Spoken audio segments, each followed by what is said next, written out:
Hello, hello, hello, hello, hello, and welcome once again to Not a Prog Reborn, but more Magic the Gathering set reviews. It's been a little bit since the Avatar, The Last Airbender release, and the last time that I've done one of these streams, but I still enjoy chatting about Magic cards. And we have upcoming the next set for Magic the Gathering coming in about 3 weeks or so with Lorwyn Eclipsed. It's a in-universe set, returning to an old favorite,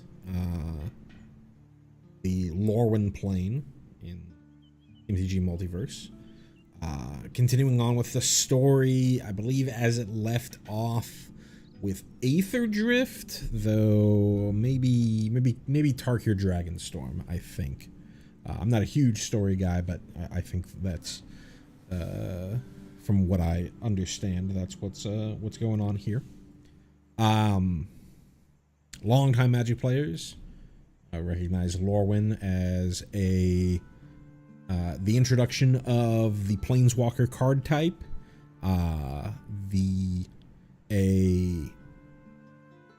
used to be called Tribal, now they call it Kindred, themed set, based around sort of this night and day, or morning and evening, world where you basically have different moods and different character to everyone in the world, whether we are in daytime and daylight or whether we are in nighttime. Not like a werewolf kind of thing, but like everyone's mostly happy versus everyone's very gloomy, or everyone becomes very reckless when it's nighttime, or mischievous when it's nighttime. Mischievous is probably more correct. It's a very elemental themed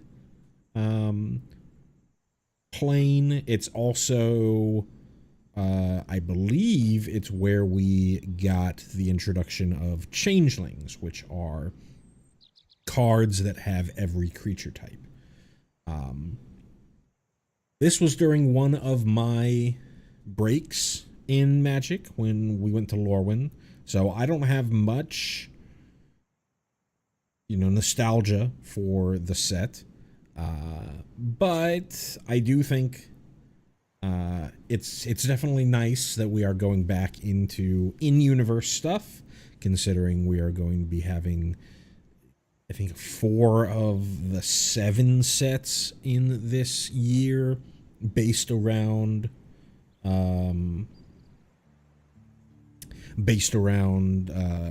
Universes Beyond, other IPs. So nice that we're starting off the year with something that is wholly Magic the Gathering. Once again, my name is M. Kostler. I'm a longtime Magic player, been playing since around Onslaught block, taking breaks in between at various times, but have come back since the end of Bloomburrow, beginning of Duskmourn, and been playing pretty consistently ever since. Primarily play Standard on Magic the Gathering Arena, Best of 1 Standard. In paper, I primarily play Commander at the LGS. But I should say, if you are a frequenter of these streams, I've mostly said that I'm going to be talking, when I review these cards, I typically review them from a Standard perspective. But I will say, I haven't been a huge fan of Standard, even post-bans. I feel like it's a lot of ships passing in the night style decks. There's still a lot of not that much interaction, not that much, especially in Best of 1, which is a problem of Best of 1. I could move to Best of 3, but I've just so ingrained in best of one on Arena that it's kind of what I want to do. And so I actually, with Avatar specifically, I wanted to see if I could hit Mythic in Limited. I've hit Mythic many times in Standard, but I wanted to see if I could hit Mythic in Limited, and I did. I hit Mythic in Avatar 2 weeks ago or so. Ended up, I think, probably top 500 in at the reset. Been enjoyed the Avatar limited format. Really been enjoying the powered cube.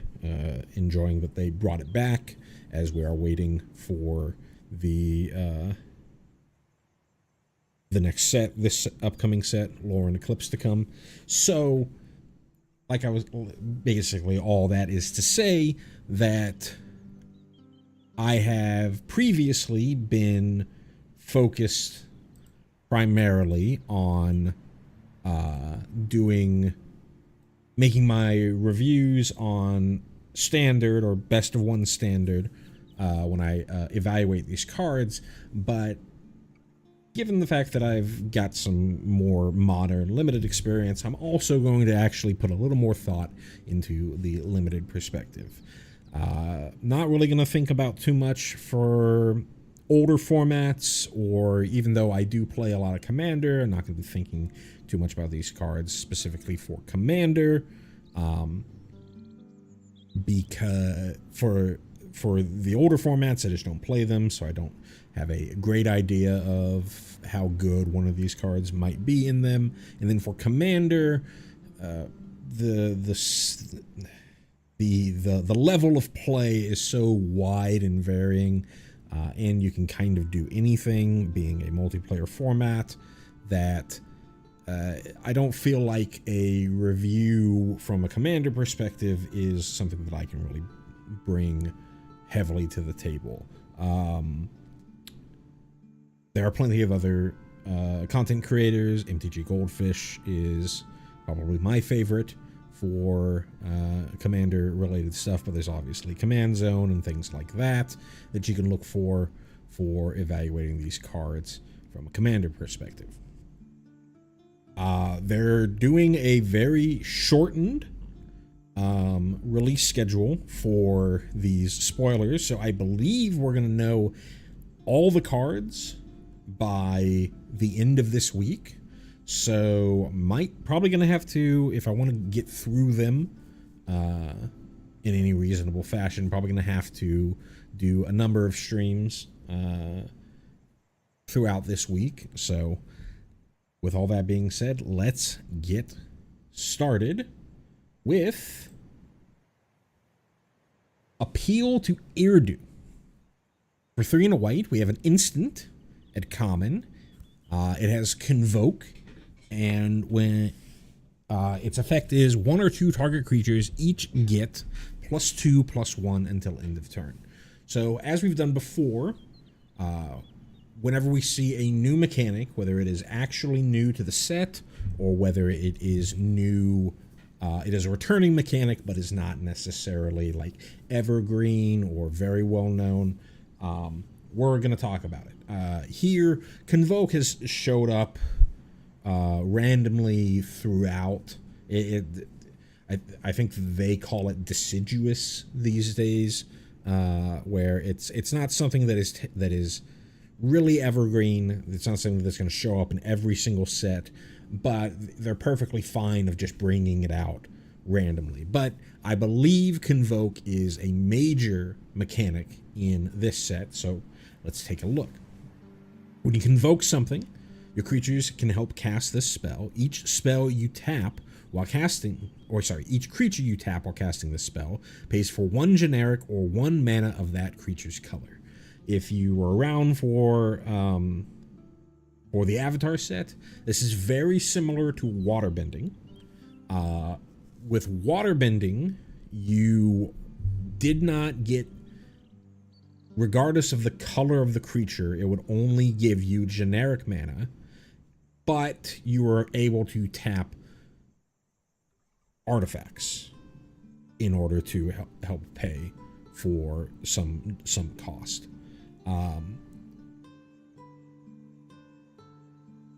So positives and negatives there. You can theoretically, with something like Convoke, you can theoretically, if you have enough creatures out and they have the correct colors to pay for the colored pips, you can theoretically pay for something completely with Convoke. And I believe, if I remember correctly, I believe there wasn't any spells in Avatar that you could waterbend for free. Or you could waterbend. The only one that I can think of is there was the blue 4/5 flyer that you had to waterbend 5, so it really cost like 7 total mana. But here, Convoke is just, hey, this lets me help pay for the actual casting cost. I don't believe that you can convoke an ability, but I'm not sure. There's a lot of mechanics in Magic Gathering, and there's a lot of cards. So mostly, just if you're familiar with waterbending, this is very similar to waterbending from the Avatar set. As far as the playability of this card, it's a draft card, and we really need to see how wide you can actually go. Since you can't use like artifacts and stuff, you kind of need to really go pretty wide with something like Appeal to Irdu, or you need to have a number of vigilant creatures that you can allow them to attack and still use them to waterbend, or sorry, not waterbend, to convoke. Typically, this is part of like the green-white strategy. Green-white is usually go wide, and we'll see later that I believe that's what they're going to be trying for. It's really just like a combat trick. If you can cast this for free, obviously it can be pretty good, but it's fairly expensive, so probably not that high of a pick. Next up is Champion of the Clocklin. I think that's right. Clocklin. Well, there's no L. Clockon? Maybe Clockon. Champion of the Clockon. For 3 and a white, we have a creature, Kithkin Knight, at rare. It is a 4/5 with flash, and as an additional cost to cast this spell, behold a Kithkin and exile it. Other Kithkin you control get +1/+1, and when this creature leaves the battlefield, return the exiled card to its owner's hand. I believe this is a play on a mechanic that used to exist called championing, but they make it a little more flexible. So Behold is something that we saw in Tarkir Dragonstorm.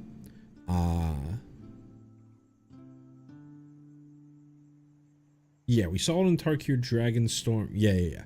We saw it in Tarkir Dragonstorm. We saw it on the 2-mana Sarkhan as well, where you either, when you behold something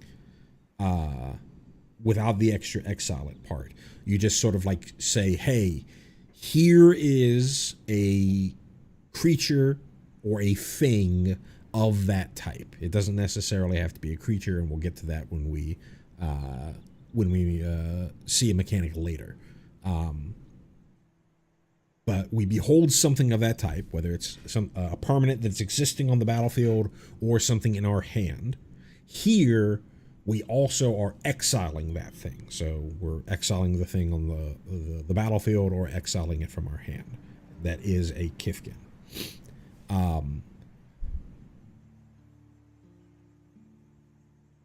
As far as this card goes, it's weird. It's a weird card. 4-mana 4/5 flash is very, very good. Or 4-mana 4/5 flash is very, very good. Being a lord on top of that is pretty good.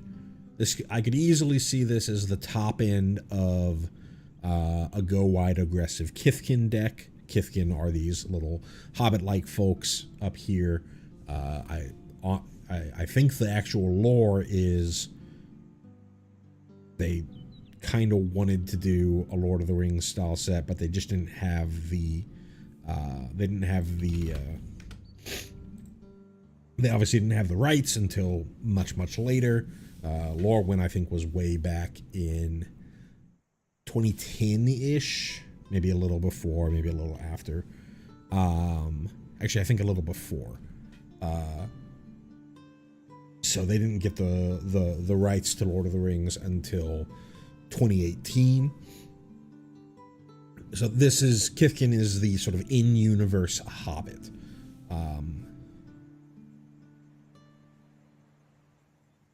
It is kind of interesting to note, given the fact that they now have actual halfling and hobbits, both from the Lord of the Rings set and from the Adventures of the Forgotten Realms, the D&D sets, the Baldur's Gate, the AFR, stuff like that, that they're still keeping Kithkin as its own thing. They're not doing like a they've done in the past like a creature type update where they say, hey, everything that's like a hound is now just a dog. Everything that's like a tarantula is just a spider. But they're sticking with Kithkin probably just because it's very, very iconic. You can, because this has flash, you can kind of use this like a Werefox Bodyguard is an example of a card that is in standard right now, where you can sort of flash something in order to like protect something. If somebody points a removal at one of your Kithkin, you can flash this in. Behold that Kithkin that has the removal pointed at it. You blink that removal. Well, you sort of blink that removal. The creature is off the board, but they didn't really gain sort of the value from it, because if once Champion of the Cluckcan comes back or gets off the battlefield, then that creature that they tried to kill is just going to come back. I can, like I said, if there is sort of a go wide Kithkin specific strategy, this could be pretty good. 4 mana is pretty cheap for a fairly good statted Lord that you can flash in.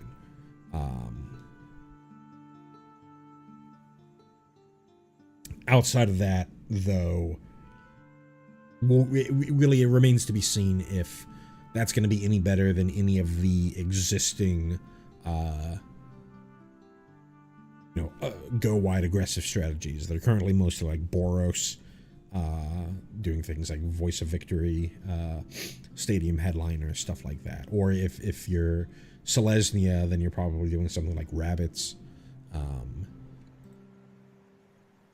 But yeah, I think it's okay. Not like a banger.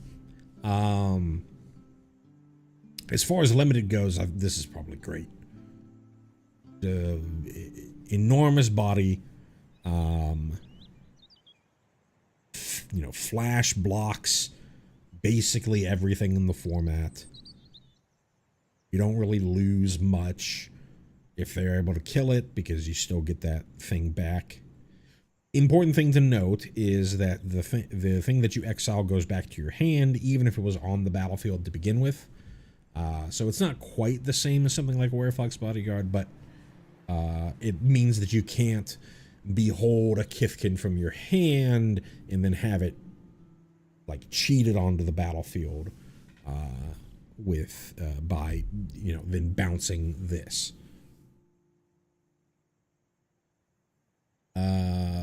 But yeah, I think probably a very high pick in limited, and just going to be okay in standard.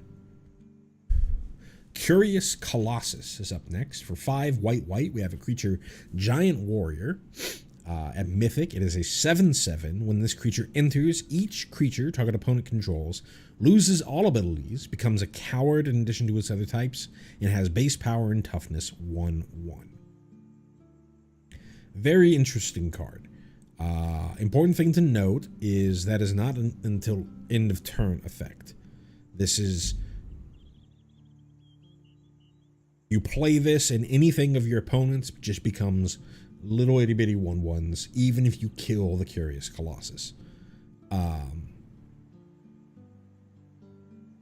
7 mana is very, very expensive for standard. And sure, there are plenty of ways to cheat something like this out, but it's not a board wipe. It turns everything that your opponent has into, not that significant creatures. But if you're trying to like use this as, you can't really think of this as a board wipe. You've got to be able to, you're using this as sort of a weird synergy removal spell, or a way to sort of break the tension if you've got like two mid-range decks going up against each other. You play a Curious Colossus as your like top end, everything of your opponents becomes basically irrelevant, and then you can just sort of swing in, and they're either having to gang block just a single thing to get rid of it, or just chumping because their things are not being useful anymore. I think this is pretty weak. Probably very unlikely to see any sort of standard play. Limited, 7 mana is pretty expensive in limited these days. And I definitely can see this as the top end of a mid-range deck for limited, for basically that exact reason. In limited, there's gonna be a lot of stalls, there's gonna be a lot of big boards, and if you can make everything of your opponents basically irrelevant, then you get to swing in, and you still have the 7/7 on the back end to block. So unless you're like way behind and you still have to hold back because even their 1/1s are going to be relevant for you, this does a lot better a job in limited. 7 mana is still pretty expensive. I don't know how good the ramp will be from a limited perspective that allows you to get up to 7 mana here, but it's probably going to be okay.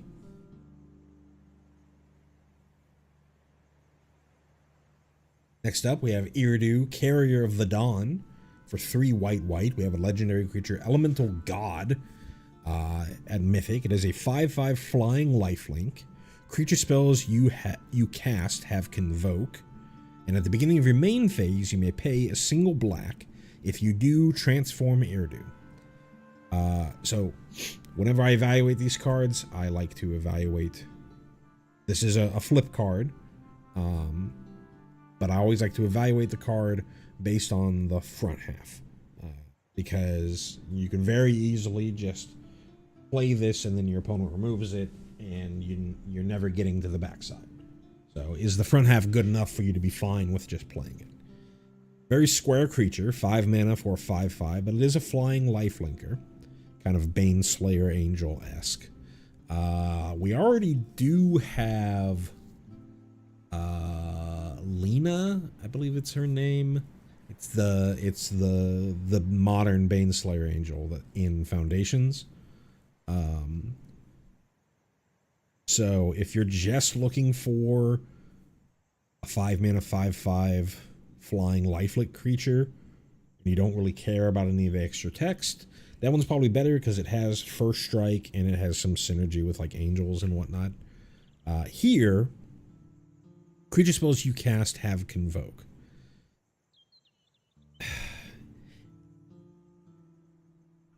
If this had Convoke, this would be an absolute banger.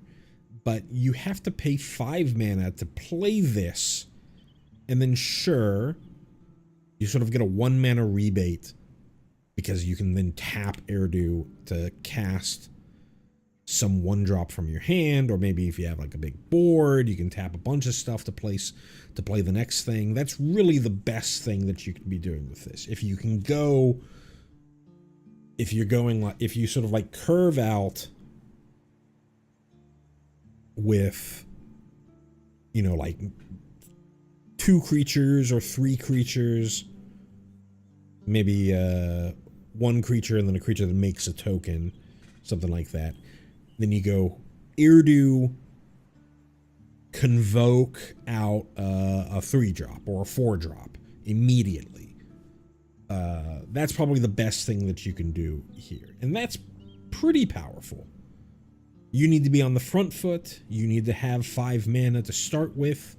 And in a lot of the convoke decks, as they've been put together in previous standards, 5 is way more expensive than they're playing, unless they're playing a creature that you could convoke. So here you're going to have to be playing a little more of a mid-rangey game than a hyper-aggressive game, because you can't convoke this out. But there is some power here of being able to, that's in the scenario where where you have a board and then you play this to be able to double spell that turn. If your board just got wiped and then you play Erdu, sure, it's a 5 mana 5/5, but unlikely you're going to be able to cast anything of yours on that same turn that you played Erdu. It just seems a little awkward to me. So hold little reserved on Erdu here before we think about the flip side. Important thing to note: this is just a straight transform. This is not an exile and then return to the battlefield transformed. So if we do transform Erdu, you still have the ability to attack with it based on whatever values we see on the other side. So let's take a look. So for a total of 6 mana, 3 white, black across 2 turns, we can turn this into Islu, Carrier of Twilight. So this is kind of like the big elemental god that sort of flips Lorwyn into, they call the other world Shadowmoor, by sort of turning it from daytime to twilight. So it's still a 5/5 flying lifelink creature, so there's no change in the stats of this creature. But now it has each other non-token creature you control has persist. Doesn't give itself persist, but it does, you know, help protect anything on your side. I feel like they're just gonna shoot this because it's already a pretty big and powerful fella. It's good board wipe protection, but that's the assumption that your opponent didn't have spot removal for Erdu, and then on the turn, and then didn't have spot removal for Erdu on the turn that you played it, and then on their turn after you played it, didn't have a board wipe because you're not able to immediately flip it over. You have to wait till your first main phase to transform it. Oh, I forgot to mention, persist is another mechanic. It's a returning mechanic, I believe, from the original Lorwyn.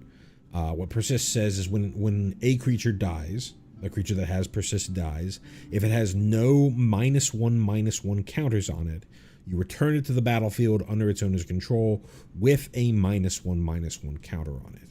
So you get sort of a second life out of the creature, but it's a little weaker. It's a very powerful effect. Persist has been, in combination with cards like Malira and Solemnity and stuff like that, has been part of certain Persist creatures, Murderous Redcap, Kitchen Finks, stuff like that, have been part of combo decks in the past.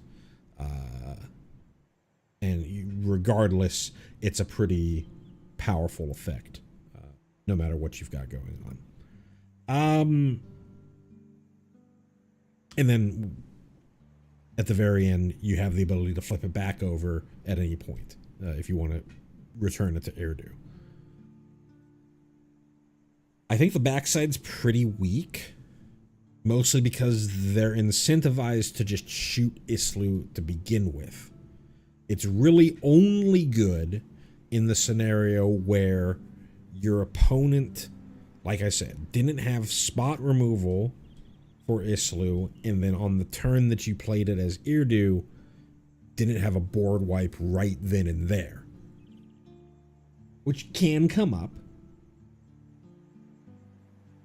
You sort of just like play it out and cross your fingers against a control deck, and if they don't have a counter or spot removal or board wipe, then you flip it over into Islu, and then they're gonna have to double spell in order to deal with your whole board. But I think it's just okay. I think if you're gonna want to play the card, you're gonna want to play it for the Erdu side, and very rarely are you actually gonna want to flip it over, unless there's some sort of like weird combo that you can put together, given the fact that you're giving your other things Persist.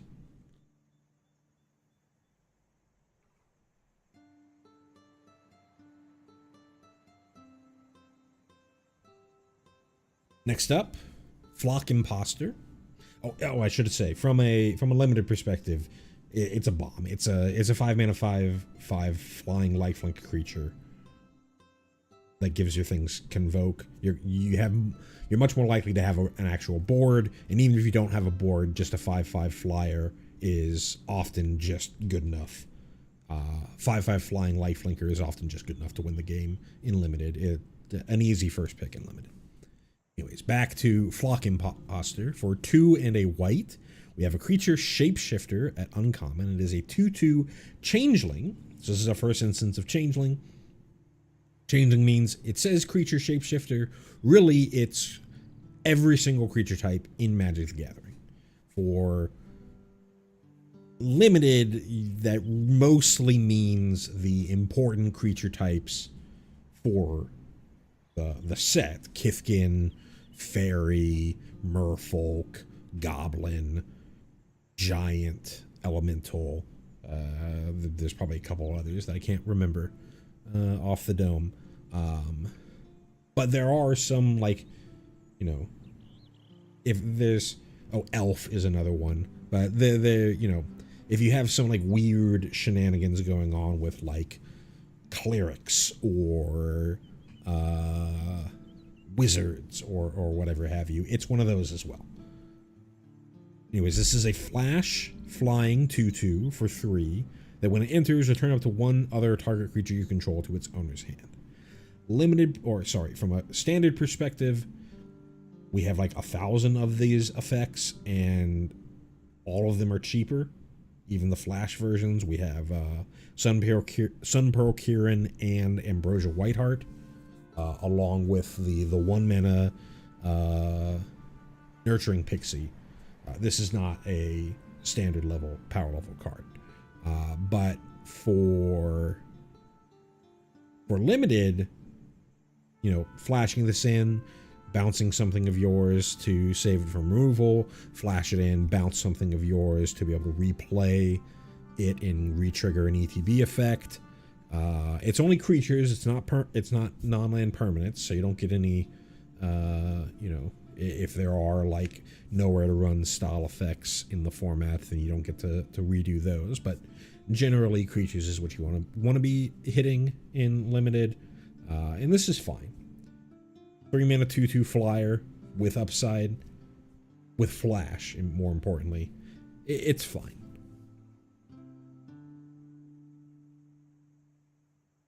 Kin Binding for 3 white. We have an enchantment at rare.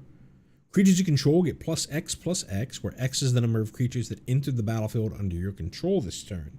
And at the beginning of combat on your turn, create a 1/1 green and white Kifkin creature token.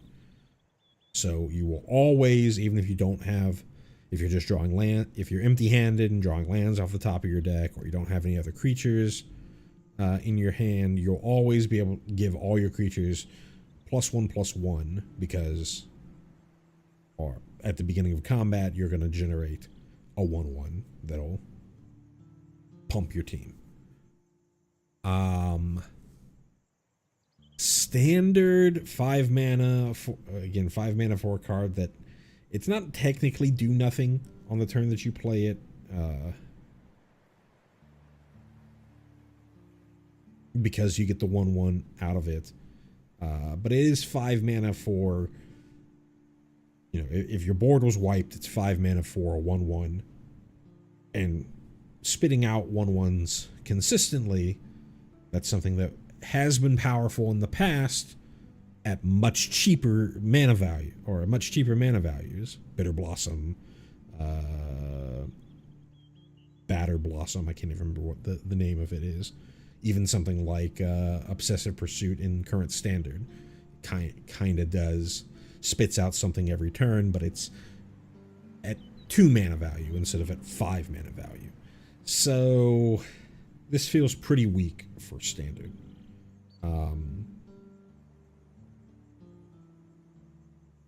far as limited goes, maybe it's like infinite value, but it's again 5 mana, do nothing, do basically nothing.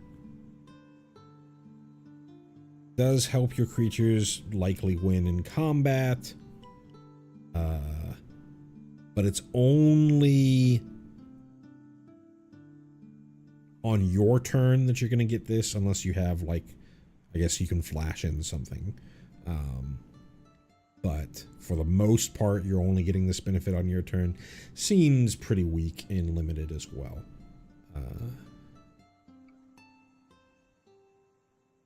Morning Tide's Light. For 3 and a white, we have a sorcery at Mythic.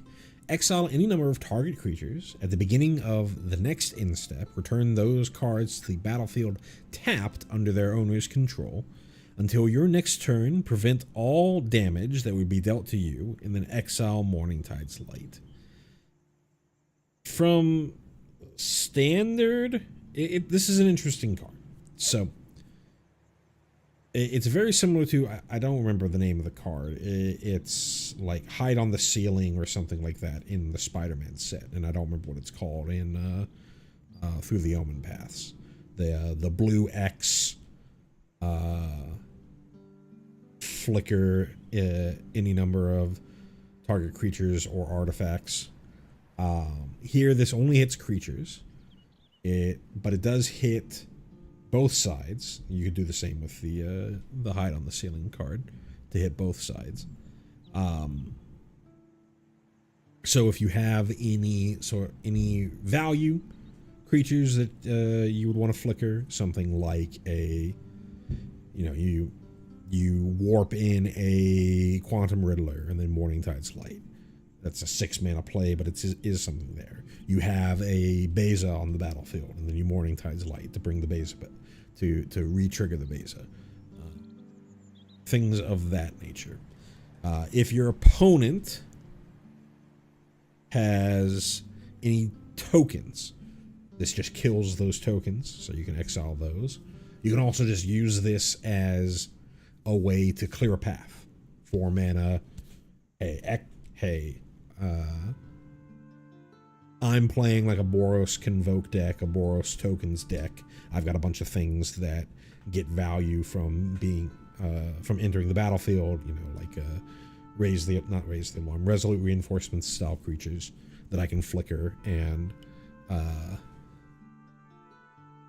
get creatures back.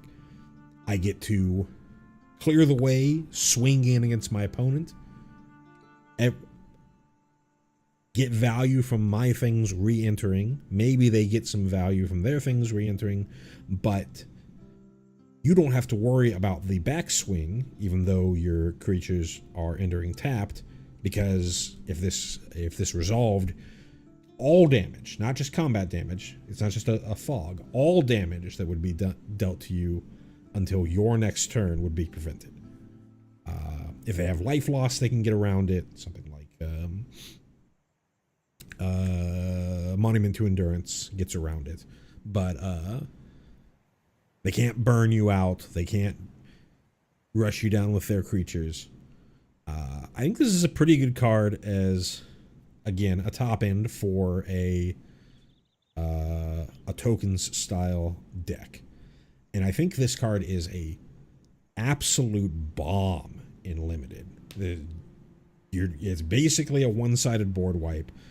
So there was a card, Avatar's Wrath, from the Avatar set, the Last Airbender set, which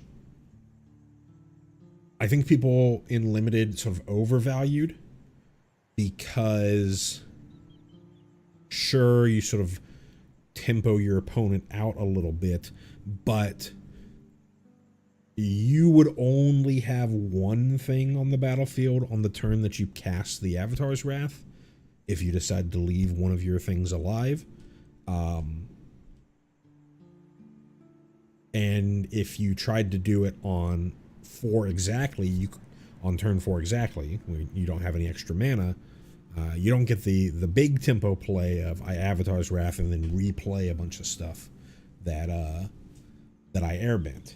Here, I can just go Avatar's Wrath, just my opponent's board. Plague Wind my opponent's board. It's not literal Plague Wind, they're coming back, but the tempo swing is so much better with this card than with something like Avatar's Wrath. I think this card's a absolute banger in limited, in any kind of aggressive deck.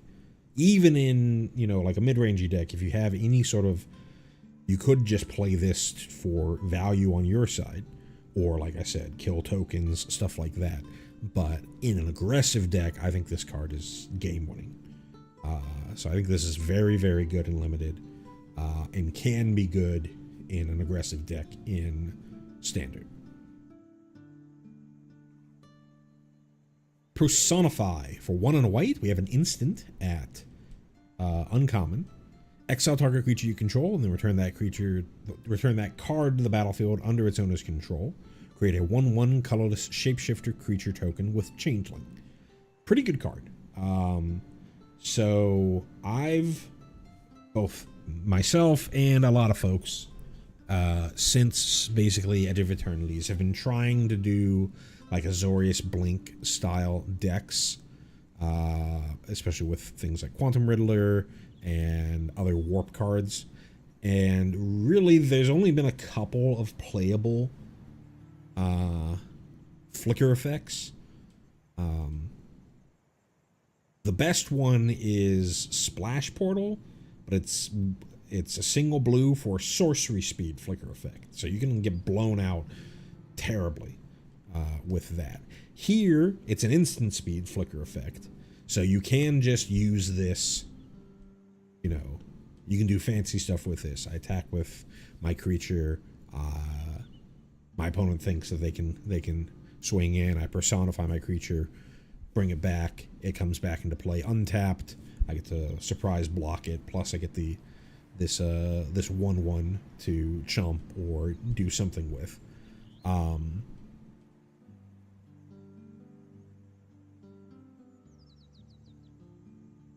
I think this is going to see play in standard if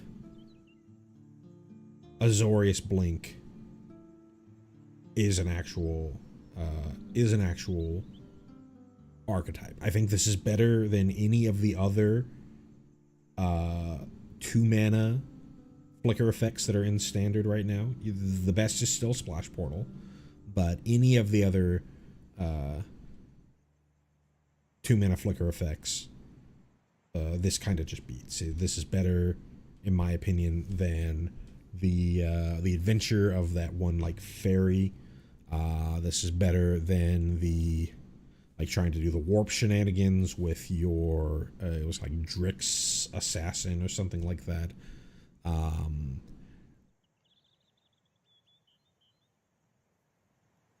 You can go turn 2 Momo, the flying Momo, or the rare Momo, turn 3 warp a what you call it, a Quantum Riddler personify.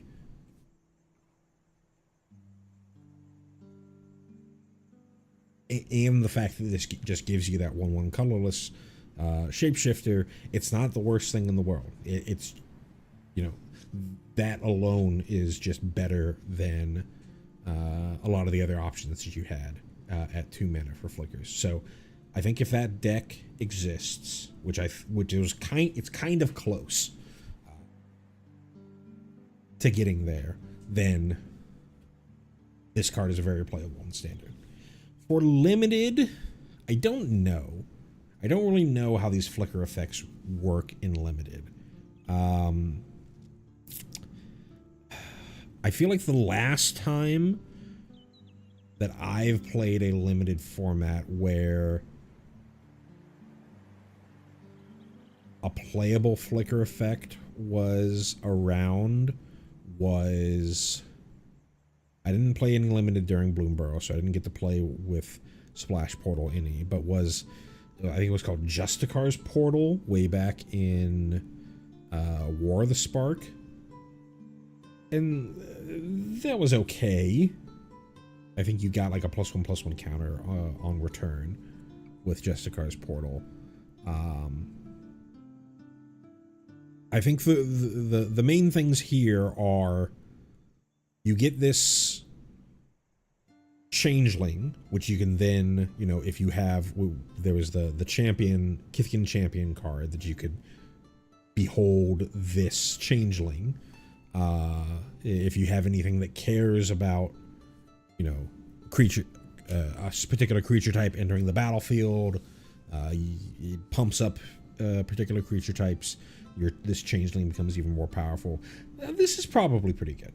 It blinks removal, just like any of these flicker effects. A lot of the times you're really wanting that to be at 1 mana for like your octopus form, your magic damper style effects, but this is still totally fine.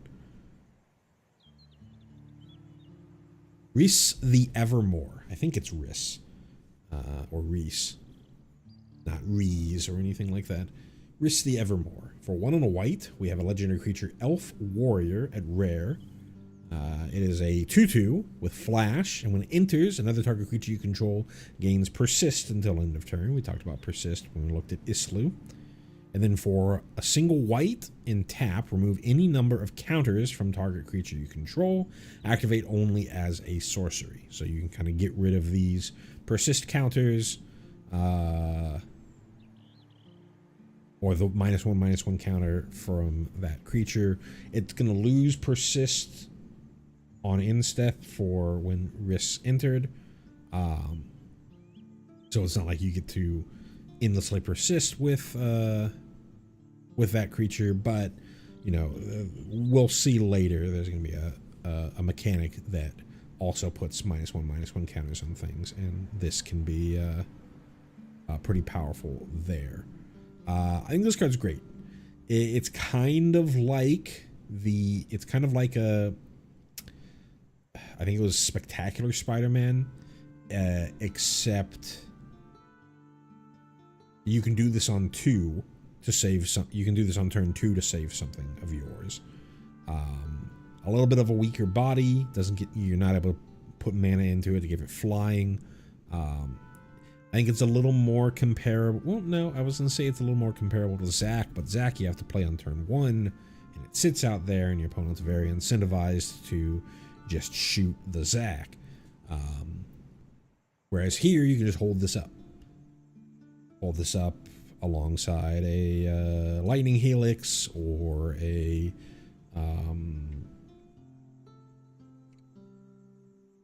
I can't remember what the name of the one in a white removal spell is called. That makes the two maps.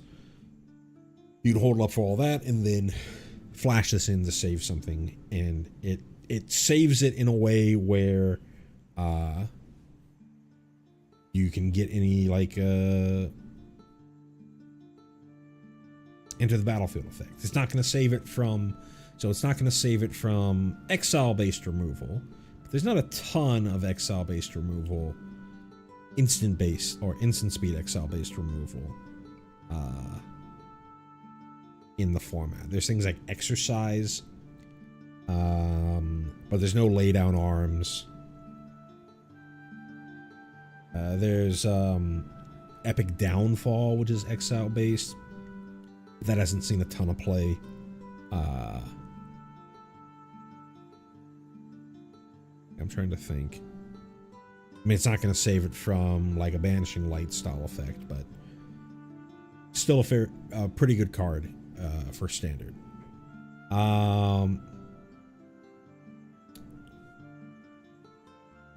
Outside of that, for limited, it's probably fine. It's sort of plays a lot of the same roles as we just talked about with Personify in saving something. And then I think in limited, the tap effect is going to be a little bit more important for this. But otherwise, it's just a bear. Kind of gets outdone in combat pretty quickly.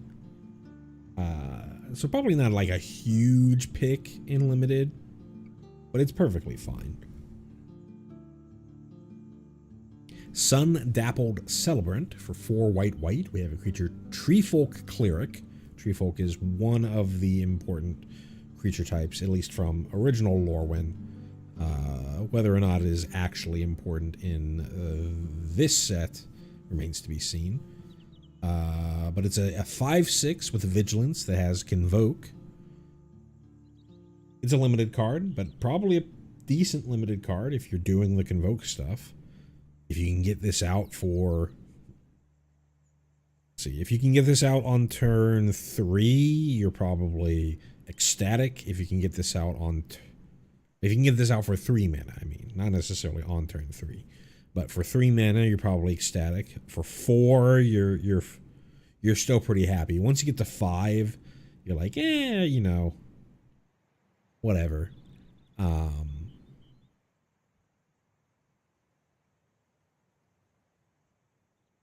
I don't think you'd be happy ever just casting this. It's a decently sized body, and it's got Vigilance, but you really want to be able to Convoke this out. Winnowing for 4 white. We have a sorcery at rare. This also has Convoke. And then for each player, choose a creature that player controls. Then each player sacrifices all other creatures they control that don't share a creature type with the chosen creature they control.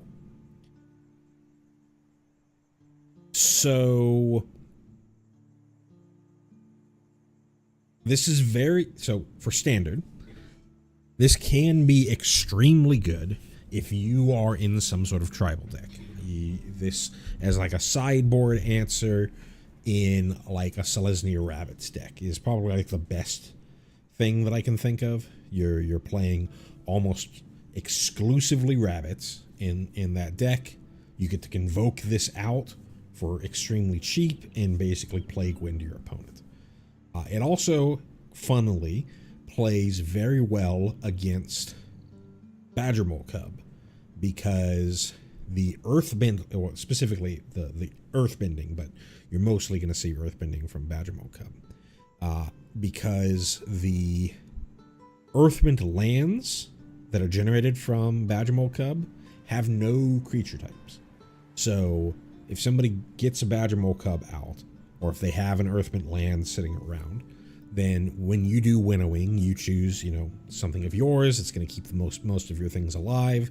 And then you choose the Earthmint land of your opponent, and all their creatures are going to die, including other Earthmint lands, because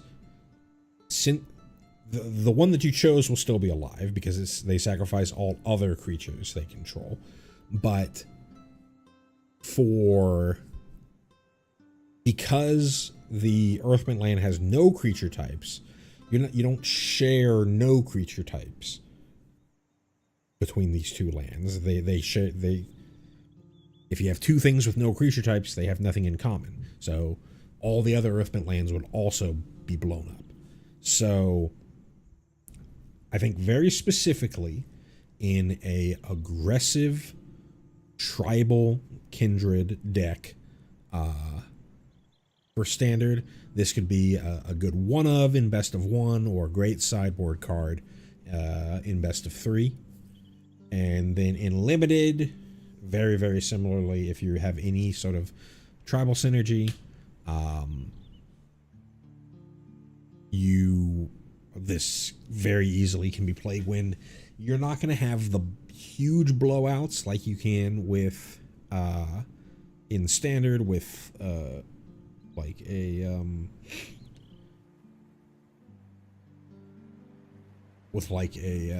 an Earthmint land or something like that, but you'll still likely be able to kill a lot of their board, unless they are also very, very, very heavily tribal. Actually, I'm going to go back a little bit on the limited side. It really remains to be seen on how you'll really have to see after maybe like a week or so on how important it is to have creatures of the same type for limited, or if you're sort of more in just sort of mid-range soup, just trying to get things done. My understanding from limited, from original Lorwyn, is it mattered a decent amount, but it wasn't the end all and be all, unless you were like specifically fairies, which was very, very powerful. Probably, I think, from what I understand, fairies was just so much more powerful than everything else that it made limited kind of a wash.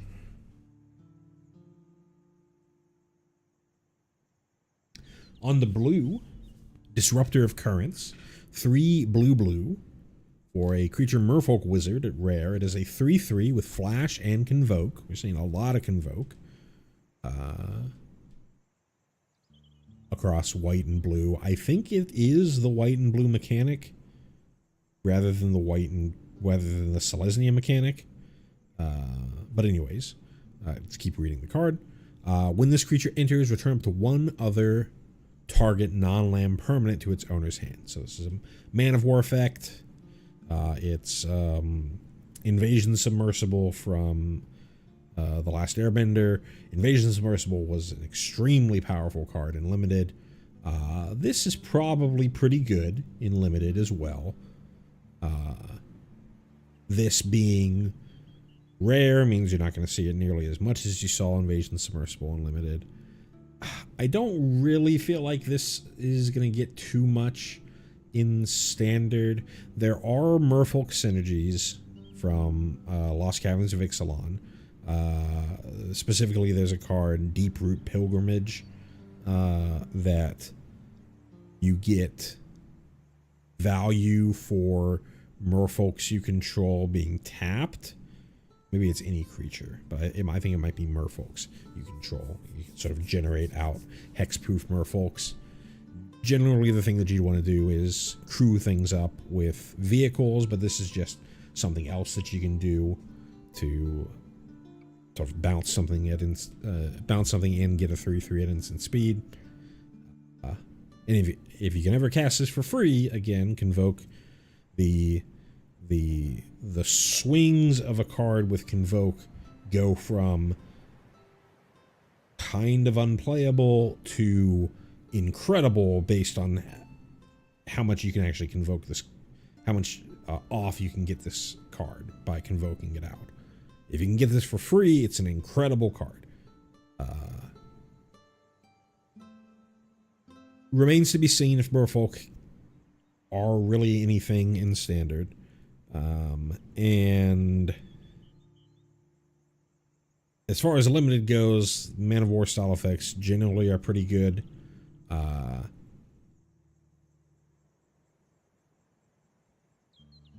So probably a decently high pick for Limited. But yeah, Disruptive Currents. Glen Elindra's Answer. For 2 blue, we have an instant at Mythic. This spell can't be countered. Counter all spells your opponents control and all abilities your opponents control. Create a 1/1 blue and black fairy creature token with flying for each spell and ability countered this way. This feels like almost like a cube card or an older format card. And I'm not even sure it's that great in a lot of the older formats that you're trying to play this in. It's Flusterstorm. If you're familiar with old Magic, the idea behind it is like Flusterstorm, or I guess Consigned to Memory is another one in a more recent card that gets played as a way to counter a bunch of things that get thrown onto the stack. Whether somebody is storming off or not. Here you get a lot of extra value than something like Flusterstorm, where they would storm off and then you would just Flusterstorm in response, counter all of their things, and it would storm off as well and just counter their storm effect. Here you counter everything that's on the stack if they storm off, and get a bunch of flyers on the back end, so that you kind of just end the game in response to them trying to kill you. 4 mana for those older formats, kind of expensive, but maybe the value of the extra tokens, the fairy tokens that you get, brings it up enough. In Standard, I don't really know where this gets played.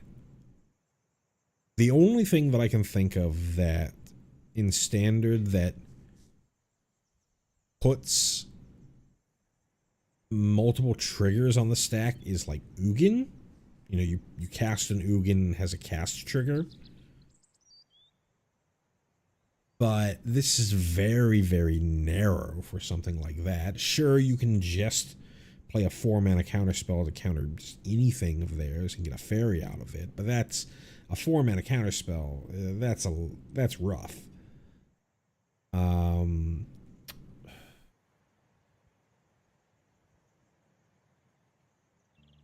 I guess the other place would be maybe,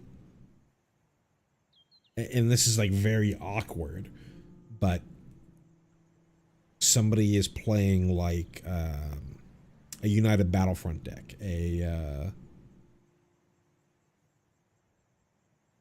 Simulacrum Synthesizer style deck, and you let them United Battlefront so that they get a bunch of triggers, and then you Glen Elindra's Answer all the triggers. But why would you not just counter the United Battlefront? I don't know. To me, seems like it's for a very specific format. Like as if they put this together when Ruby Storm was very powerful in Modern, and was like, hey, maybe we need an answer for Ruby Storm. And now Ruby Storm sees play, but it's not like burning up the charts, and I don't know whether this gets there. And Limited, this is blank cardboard, basically, in Limited. 4 mana for a counterspell. Not really what you're looking for.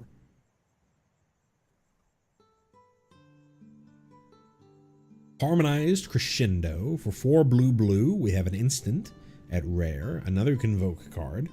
It says choose a creature type for draw a card for each permanent you control of that type. The highs are incredibly high. But obviously, if your opponent just wiped the board, this is blank cardboard. So I don't really see this seeing a ton of play in Standard. In Limited, you know, there's going to be a lot less board wipes. So you're very likely going to be able to get some card draw off of this. So I think it's probably okay in Limited. But it is 6 mana. You have to assume that you have some sort of board presence. It's instant speed, which is very, very nice. If this was sorcery speed, it'd be unplayable, even unlimited. Because you get to represent, you know, your blockers so that your opponent can't just swing in after you gain a bunch of card advantage, and then you go in step, harmonize crescendo, draw 2 or 3 cards, go from there. Probably not a very high pick. Again, depends on how wide you can go in Limited, but just an okay card, yeah, I think, in Limited, and then pretty unplayable in Standard. Mirror Form. 4 blue. We have an instant at Mythic. Each non-land permanent you control becomes a copy of target non-aura permanent. So that's not until end of turn, that's just permanently. This is instant, which is fun. It really gets around like the worst scenario of this, because they can just kill in response the thing that you targeted. This feels like the most commandery of commander cards. Maybe there's something ridiculous that you can do with this, but there's no cheating on the mana. There's no there's nothing like really fancy, or there's no cheating on the mana with this. It's not a permanent, so you can't like Kona it out or anything like that. This just seems like a commander card, and for Limited, it just seems almost unplayable. There's a world where you have a bomb, and then you get to play this and make everything of yours that bomb, but that's very much the win more scenario, and you'd rather just play this versus a removal spell. You get a removal spell.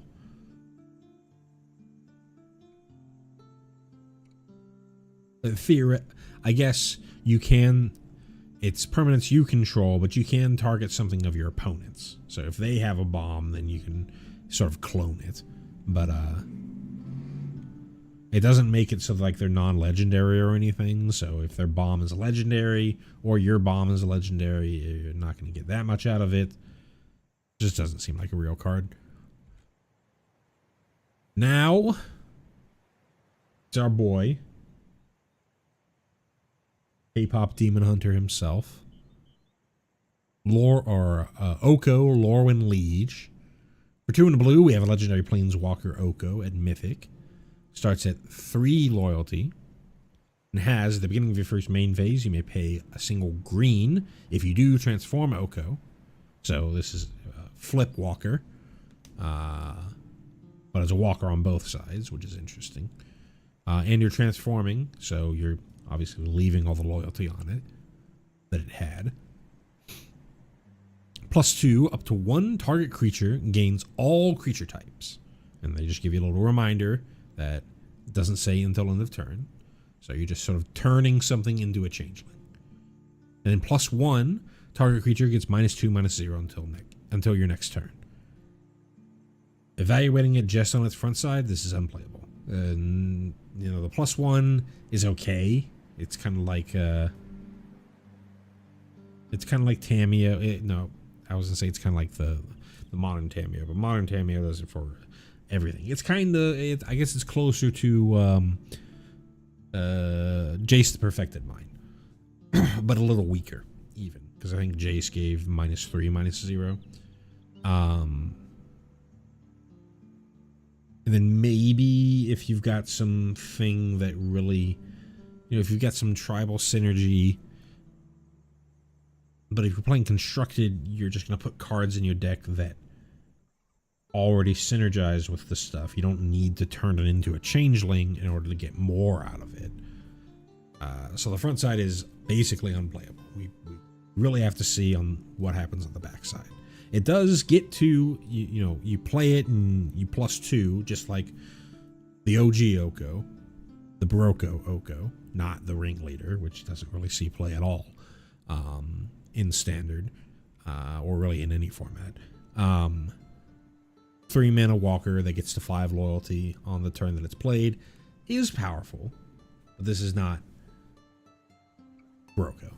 So let's see what the back half is. So you play it, you +1 or +2. Next turn, first main phase, pay a green to flip it into Oko Shadowmoor Scion. Has the same thing. You can pay a blue to flip it back on beginning of your first main phase. -1, mill 3 cards. You may put a permanent card from among them into your hand. -3, create 2 3/3 green elk creature tokens. And then -6, choose a creature type. You get an emblem with creatures you control of the chosen type, get +3/+3, and have vigilance and hexproof.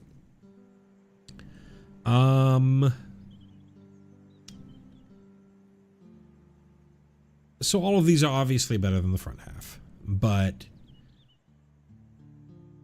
there's no plus on the back half, so you kind of you're gonna have to be flipping this back and forth if it's gonna be out there for a while.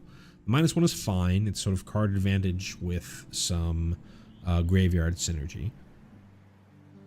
The -3 can be pretty good. You go turn 3, play the Oko, +1, either +1 or +2 gets it to 4 loyalty. As long as it didn't get hit, you can flip it over, -3 to make your 2 elks, and you still have the Oko around. And that can be a little powerful, but you had to pay 1 mana in that scenario. So 4 total mana across 2 turns. So you don't get to like curve into a 4-drop. If you want to do that thing, maybe that's fine. 3-drop +2 3/3 elks might be good enough. And then the -6 is obviously powerful if you have if you're playing some sort of tribal deck.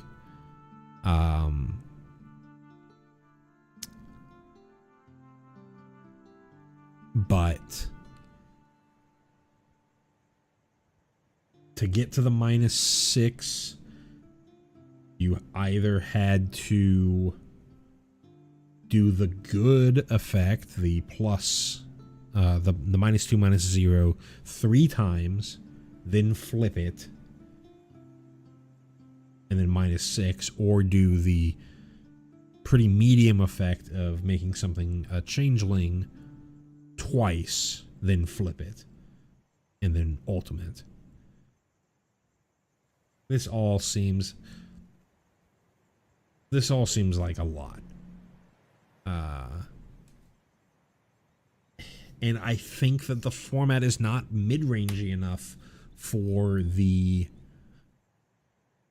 the +1, get it to 4 loyalty, flip it, make 2 3/3 elks, and then play a 3-drop.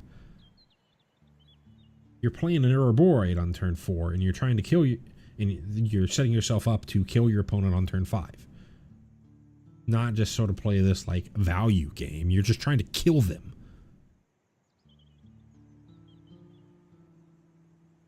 And that's like a bad draw from your Simic Cub deck, your Simic Ouroboros deck. I think this is certainly not, in my opinion, this is certainly not in the same league as Throne of Eldraine, Oko. Probably closer to Oko the Ringleader. Shine Striker is up next for 4 blue. We have a creature elemental at uncommon. It's a 3/3 with flying, and it has Vivid. When this creature enters, draw cards equal to the number of colors among permanents you control. So I believe that Vivid is the elemental keyword ability. This is more of like a reminder word. It's not, Vivid is not something that you would ever see printed on the card by itself. With elementals, they're kind of across all colors, so that's obviously the idea here with Shine Striker. Not really a constructed level card. For limited, 6 mana for a 3/3 flyer. Worst case scenario, draw 1. That worst case scenario is really, really bad. If it can draw 2, 3, even if it draws 2, I don't know. There was the not Hole Breacher. What's the name of it?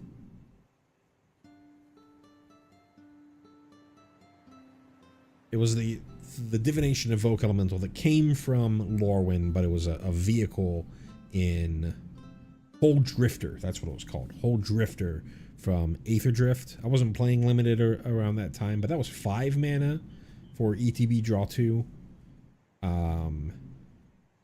This is 6 mana for ETB draw at least 1, maybe more. To me, obviously, if you're in like a 5-color Vivid strategy, then sure, you can play this, but kind of have to be in that very specific niche, and I'm still not even convinced that this is all that great in that. Next up, probably the card that I'm most excited about in the spoilers so far, Spell Snare. For a single blue, we have an instant that's counter target spell with mana value 2. It's not 2 or less, it's specifically 2. Keep that in mind. But you can use this to counter. Really, I'm excited about it because this hits Badgermole Cub, this hits Artist Talent, this hits what's the card?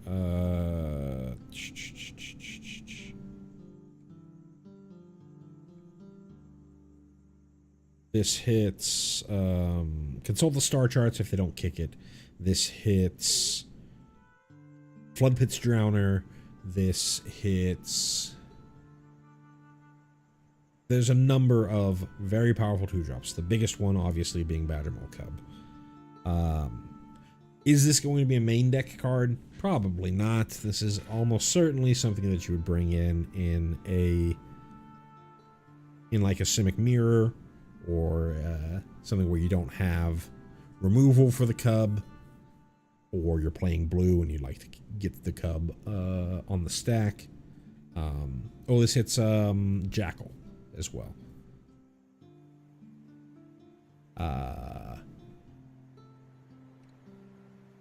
But yeah, just having cheap, efficient answers for the powerful threats. This hits Emberheart Challenger. We need more of this. Part of the reason that I'm not that excited about Standard is because, and if you ever watch Doomwake, who I watch a ton of, he brings this up all the time. The threats keep getting better and better, but the answers do not. The answers are pretty weak. And that sort of leads to these ships in the night style formats where if I can't answer the thing that my opponent is doing efficiently, then it's just a race to efficiently try and kill the other person and make them have to blink and use their bad removal on your threat instead of, play a fun interactive game of Magic the Gathering. Spellsnare helps. It is specifically mana value 2. So keep that in mind. It's not going to be able to counter a Cecil or a Llanowar Elves or anything like that. But big, they should put on here a Badgermole Cub and an Artist Talent. Those two things, big hits. Sig Wanderwine Wisdom. For 1 and a blue, we have a legendary creature, Merfolk Wizard, at rare. Sig is a 2/2 that can't be blocked. And whenever this creature enters or transforms into Sig Wanderwine Wisdom, so this sort of hinting at that this is going to be one of those flip back and forth creatures. Target creature gains whenever this creature deals combat damage to a player or planeswalker, draw a card until end of turn. And at the beginning of your first main phase, you may pay a single white. If you do, transform Sig. Again, like always, like to evaluate on the front side, and I think the front side is pretty good. I think it's pretty good specifically for the Dimir deck. I think you're going to be fine playing this in the Dimir midrange, even without being able to flip it. Now, given the fact that we're going to be getting Hallowed Fountain and I guess we already have Godless Shrine. But the fact that we're getting Hallowed Fountain means that maybe your Dimir Kaido decks, your Dimir midrange decks can much more easily splash white to be able to flip this. They've got starting towns, they've got multiversal passages, they've got all the verges. We're gonna be in a standard of you can play basically anything once the set comes out. Maybe they're perfectly fine splashing white to be able to flip this. We don't know what the other side is, but again, I think regardless, this is a 2-drop that can't be blocked. So if you're wanting to get a Kaido in, here you go. For a while, some versions of Dimir were playing that like a Silent Hall Creeper from Duskmourn, basically as just a 2-mana can't be blocked. You see a lot of the time Azure Beastbinder is being played in Dimir as basically a 2-mana unblockable for the most part.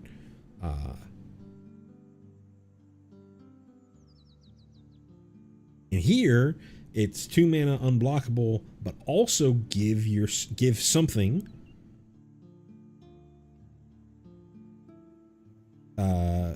a looting, a hit loot on the turn that it entered or transformed. So you go turn 1 Siren Stormtamer or whatever it's called, the pirate, turn 2 Sig, make the pirate be able to draw you a card. That's just great. This card's great. This card's fantastic. Let's think about the back half.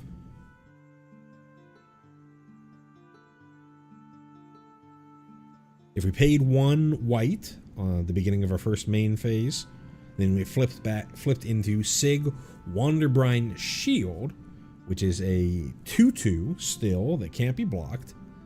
You can pay a blue to flip it back over, at which point you would be able to give something again the ability to, when it hits, to draw a card. And then whenever this creature transforms, target creature you control gains protection from each color until your next turn. Not until end of turn, until your next turn. This card's ridiculously good. So you don't get to use this as like protection from a removal spell, but in response to a removal spell. But you do get to essentially give something else unblockable. If your opponent somehow has a colorless creature, then sure. But for the most part, you're going to be giving something else of yours unblockable, and you're protecting it for the whole turn, or all the way until your next untap. So if it's, you If you have an enduring curiosity out that you want to protect from removal, if you've got a Tishana's Tidebinder, again, I'm mostly thinking about this from the Dimir perspective, really Esper perspective at this point. You've got one of your nice 3-drops, or one of enduring curiosity that you want to protect from removal, and make it so that it can get in unblockable. Well, here you go, and then you get to flip it back over and give something else the ability to draw a card on hit. Incredibly good card for that Dimir midrange deck. Probably the best card we've seen in the set so far. I mostly just like the idea of Spell Snare because it's a cheap answer to a lot of our good threats in the format. But this is another very good threat. I'm pretty excited about Sig. Unexpected Assistance. For 3 blue, we have an instant at common. It has Convoke. It says draw 3 cards and discard a card. We compare this to the draw a card for each permanent of a specific creature type. I think I would take this like every step of the way. I don't know if this is constructed playable, but it's not that far off. If you are some sort of Azorius go wide strategy, you're doing a bunny corn thing.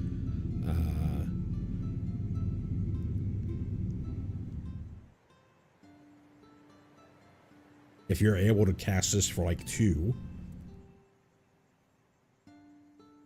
and especially if you care specifically about drawing, you know, maybe you're not going to care if this is like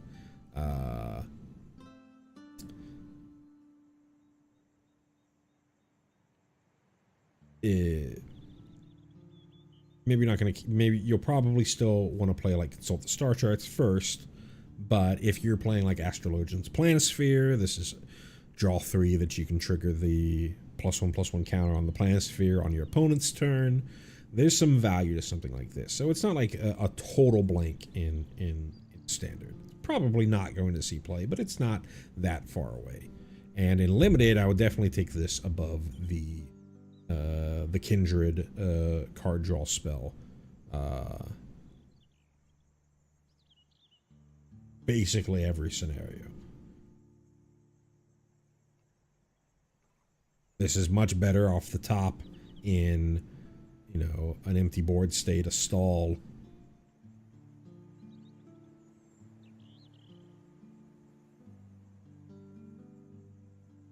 Yeah. Big ups to unexpected assistance.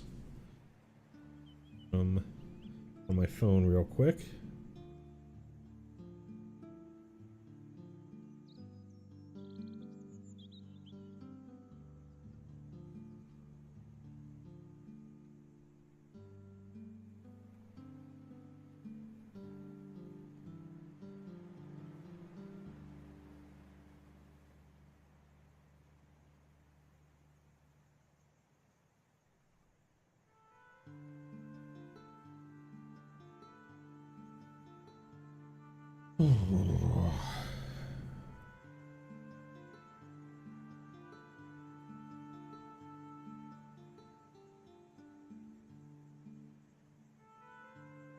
Train coming by, so let me let that go. Next up, Wanderwine Farewell. For 5 blue, we have a Kindred Sorcery Merfolk at uncommon. Let's finish reading the card, then I'll come back to what all that meant. It's got Convoke as well. We're seeing a lot of Convoke cards. Return 1 or 2 target non-land permanents to their owner's hands. Then, if you control a Merfolk, create a 1/1 white and blue Merfolk creature token for each permanent returned to its owner's hand this way.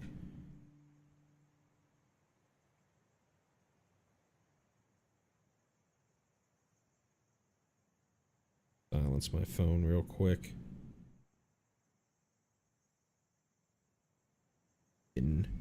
keep getting texts. Anyways. So, Kindred Sorcery Merfolk. These used to be called Tribal Sorcery. They updated the naming to Kindred. And I said Tribal Sorcery. It could have been a Tribal Instant. It could be Tribal anything or Kindred anything. What this basically means is that even though this isn't a creature, it is of type, in this case, Merfolk. So if we think to, we've seen the Kithkin champion. If this was a Kindred Sorcery Kithkin, then we could have beheld this in our hand in order to, as the additional cost for playing that Lord. If we have something that cares about us playing a Merfolk spell, then this would trigger it.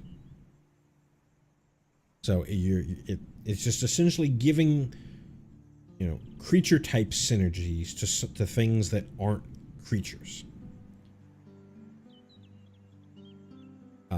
So as we start thinking about other cards, we already saw with the champion of the Klachan,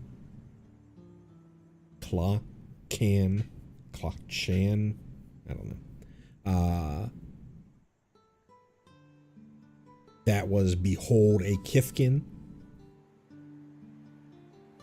If we have something that's Behold a Merfolk, we could use this. As far as the actual effect of the spell goes, 7 mana is obviously very expensive. The idea is that you really are wanting to play this with Convoke. The effect is pretty good. You get to bounce 2 things, typically of your opponents. And then if you have a Merfolk, you can get hopefully 2 1/1s out of it, which might trigger any other Merfolk synergies that you've got going on. 7 mana is a lot, but this is a very big tempo swing. It is sorcery speed, which is kind of rough, but I think it's still a pretty good tempo swing, especially if you can hit 2 fairly expensive things, and so your opponent can't really replay those things on the same turn, something like that.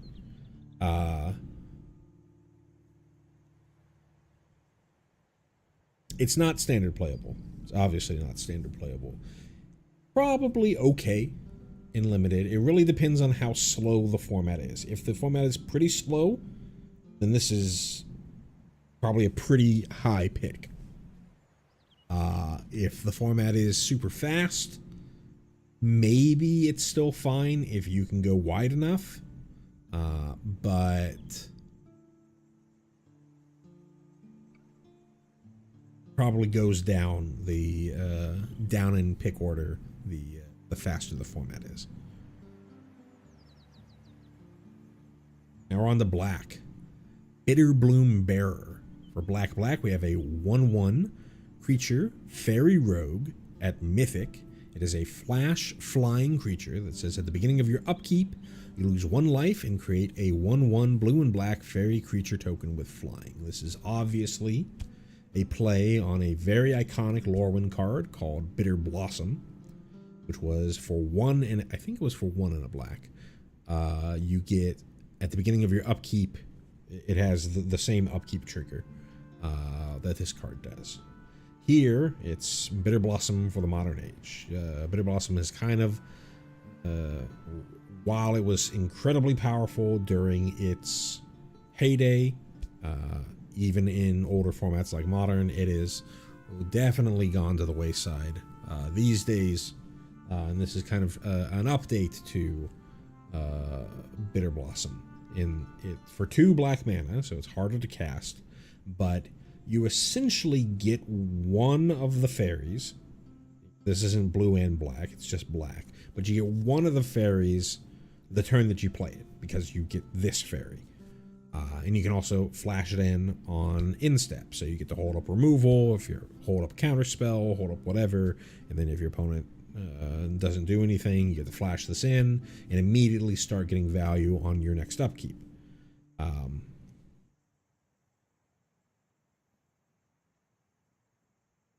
I think this can be pretty good. Is this something that you'd put into mere mid-range? I don't know about that.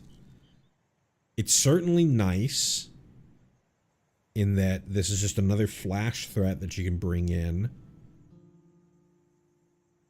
for Kaido, like we've talked about.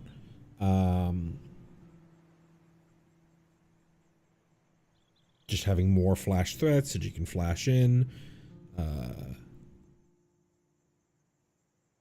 Untap, play your third land, attack. It's flying, going to be hard to block for your opponent, and it even leaves behind a 1/1 after you ninjutsu'd it.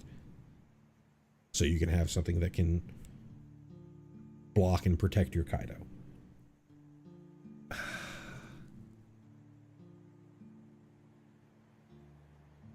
Is it a little too small ball? I don't know. Dimir midrange has been on the fringes as like everyone, like every time that there's a banning that happens, people are like, wow, they didn't touch anything in Dimir midrange? What are they thinking? And like the week immediately after, everyone freaks out because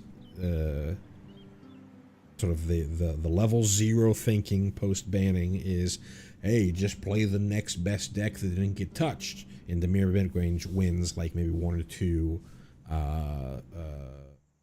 MTGO challenges or whatever, and then the format adjusts and it's back to like tier 1.5, you know, a good deck to play on certain weeks, or if you've got a lot of reps with it, but like not something that you're excited to play against a diverse, not something that you're excited to play in like a standard showcase or at a large tournament. You're probably going to go for something a little more powerful than Dimir midrange. So we're kind of in that same exact spot. Dimir midrange still, you know, there's diehard adherents who still play it, and it still does fine, but it's very dependent on getting that early Kaido or having your spells line up in the right way against your opponent. You have your removal, you have your combination of removal and threats to sort of tempo them down.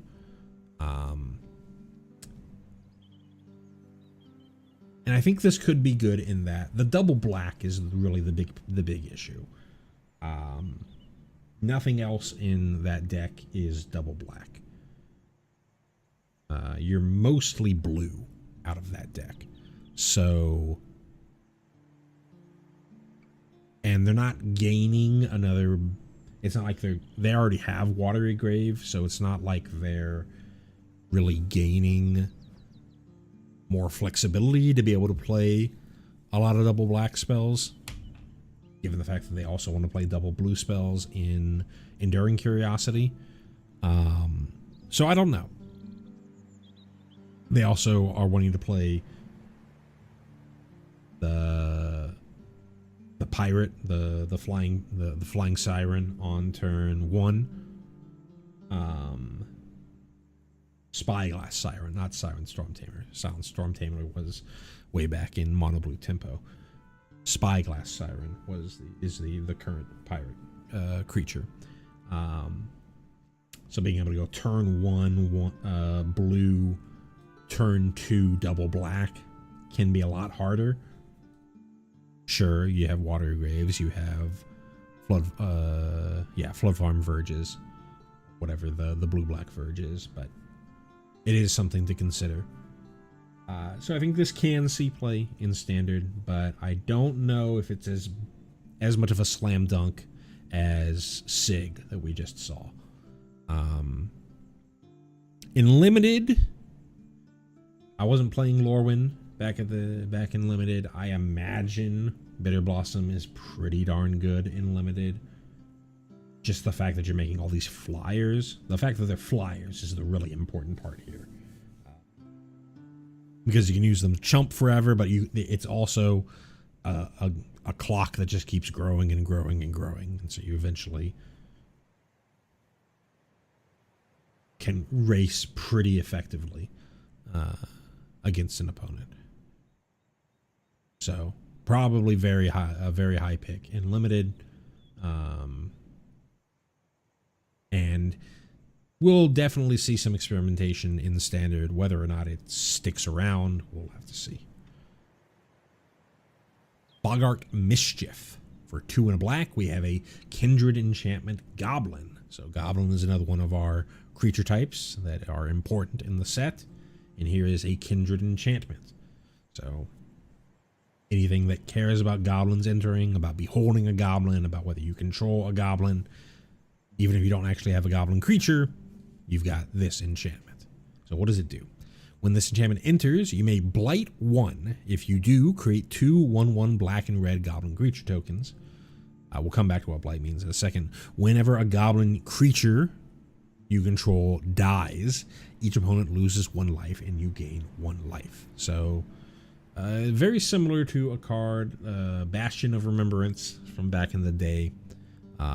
3 mana, you sort of get a body, and then you get value from, you get sort of the Blood Artist drain effect from your creatures dying. Here it's specifically goblin creatures, so it's not quite as good as that, but if you're playing this, you're probably playing some sort of goblin deck. So what is Blight 1? This is a new mechanic, and I think it's entirely new to this set. It's very similar to a lot of abilities that were in Lorwyn, but it's not quite the same. So to Blight 1, you put a -1/-1 counter on a creature you control. So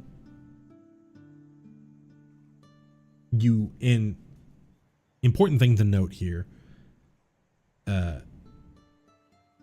if you blight, and I'm pretty sure I don't have the release notes, not release notes,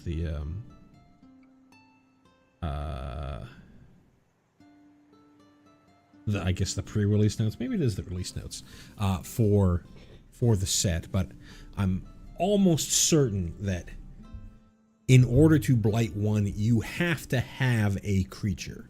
You can't go, when this enchantment enters, oh, I'm going to blight 1, and I have no board, and then you get to get the value from it. You have to have something to accept the -1/-1 counter. If you don't, then you don't get the effect. But if you can blight something, then you get 2 black and red goblin 1/1s instead of, like with Bastion of Remembrance, typically it would just be a 1/1 white soldier. As far as Standard goes, this is a little small bally. Like maybe in some kind of Sephiroth style deck, but you would really need to be specifically in goblins. And a lot of the goblins energy left when we rotated, when we did our last rotation. You lost Runed Velt something or other, the 2-mana goblin lord. There are a couple of other goblin lords in Foundations. Dropkick Bomber, there's still Krenko, there's Howl Squad Heavy from Aether Drift. So maybe there's something going on there, but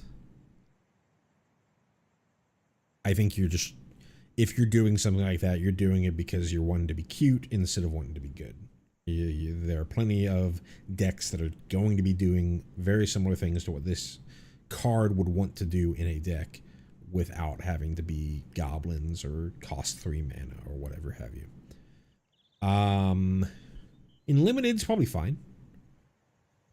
I think there's a lot of synergy. We haven't seen it so far, but from my skimming, there's a decent amount of synergy with -1/-1 counters being on things, or putting -1/-1 counters on things, being able to remove counters for value, stuff like that.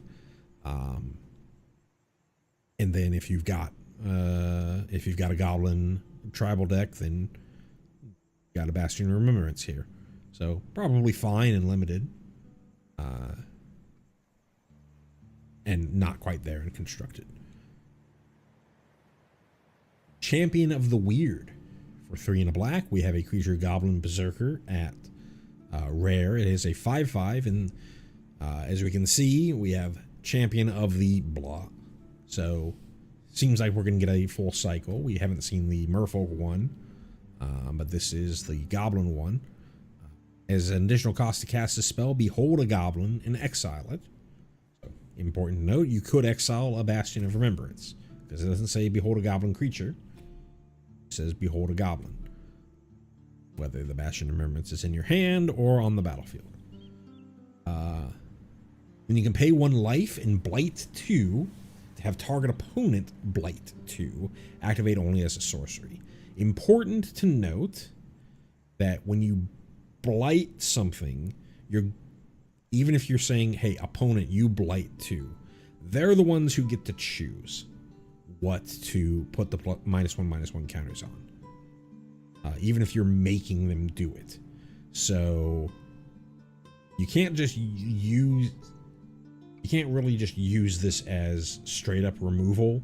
Like if your opponent goes, hey, I'm going to play, if your opponent has a Badgermole Cup, or they've got a bunch of nonsense on the board, you're all right, I need to kill that Badgermole Cup. This isn't going to do it. Because they can just spread those -1/-1 counters to whatever they have that's not going to die. And then this has the same thing that we saw with the other champion. When this leaves the battlefield, return the exiled card to its owner's hand. It's a 5/5 for 4, and the fact that it's a 5/5 means that you can do this blight thing twice with just this creature to put 4 -1/-1 counters on both your side and your opponent's side. But this just seems really, really weak. I'm going to need to see a lot more fun synergies with these -1/-1 counters before I think that there's any sort of value here. The fact that this isn't like you blight 2 and then target creature gets -2 -1/-1 counters. The fact that you're just letting your opponent spread it out as much as they want, kind of kills it for me.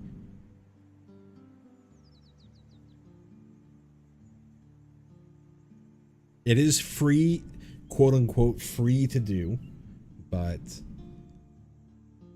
you're eventually going to kill everything on your side as well. So just keep that in mind.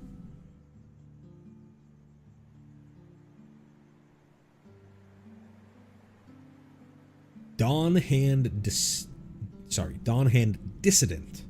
For a single black, we have a creature elf warlock at rare. It is a 1/2 where you can tap and blight 1 to surveil 1, and then or tap and blight 2 to exile target card from a graveyard. And then during your turn, you may cast creature spells from among cards you own exiled with this creature by removing 3 counters from among creatures you control in addition to paying their other costs. So here is a way for you to use that use those -1/-1 counters from blighting things, either itself generating the blight or from the Champion of the Weird that we just saw, for value. You get to remove those counters from things and then recast something from your, well, not from your graveyard, but it was exiled by this. Important things to note: even though you can exile something from any graveyard, you can only cast cards that you own exiled with this creature. Very similar to the Boiling Rock Rioter. You can't just steal something from your opponent's graveyard and cast with Dawnhand Dissident. You also don't get, it's not like you cast it for free. You still have to pay the costs associated with it, in addition to the mana, or sorry, in addition to the 3 counters. This is very similar to a card from Bloomburrow called Osteomancer Adept, and I think Osteomancer Adept's just better, just straight up better.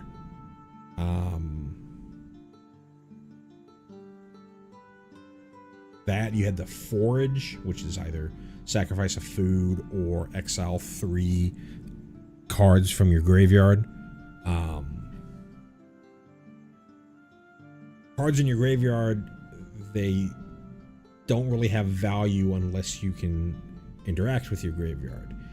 Here, blighting things, you're blighting creatures. Sure, you can blight your own Dawnhand Dissident.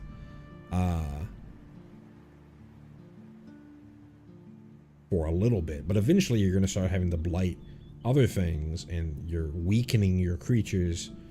That, sure, you can make them get better again, but it just feels a little awkward. Perhaps, you know, maybe if, because it doesn't say specifically -1/-1 counters, it's just any counters. So maybe if there are ways, there definitely are ways. There's a lot of cards in Standard that, you know, double or double or add additional +1/+1 counters onto creatures, so be able to pull something off like that. But it's not even, no, because you have to exile it with this card. It's not like Osteomancer Adept, where it's just anything that's in your graveyard, once you tap it, you get access to. So no, I just don't think this card's that good. And I really don't think it's a good card for Limited. One drops generally in Limited, unless you're talking about like Powered Cube, where you've got like Ragavan or Ocelot Pride. Generally one drops, like the best you can really do on one drops are like 1/1 Death Touchers and stuff like that, that just make it so that your opponent can't really attack profitably into you without trading their higher mana value thing into your Death Toucher, or having to use removal against your Death Toucher, at which point they had to use removal against your 1/1. So yeah, I just don't see it here. Again, maybe if there's a ton of synergy that you can pull off with removing counters from things, but it seems very, very slow. Douse of Dawnglow for 4 and a black. We have an instant at uncommon. Return target creature card from your graveyard to the battlefield. Then if it isn't your main phase, blight 2. So if you play it as if it were a sorcery, it's a 5 mana reanimation, which is kind of what you see in Limited these days, but often you see better versions of it. In Final Fantasy, there was Evil Reawakened, which was sorcery speed reanimation, but it gave 2 +1/+1 counters to your creature. In The Last Airbender, there was Zuko's Conviction, which was split as a Raise Dead, or you could kick it for 4 additional. Split as an instant speed Raise Dead, or you could kick it for 4 additional to make it a reanimate. And that card didn't really see a lot of play in Avatar. This is much more narrow because you can't just use it as a Raise Dead. and it doesn't give you the value of something like Evil Reawakened of making your random thing better.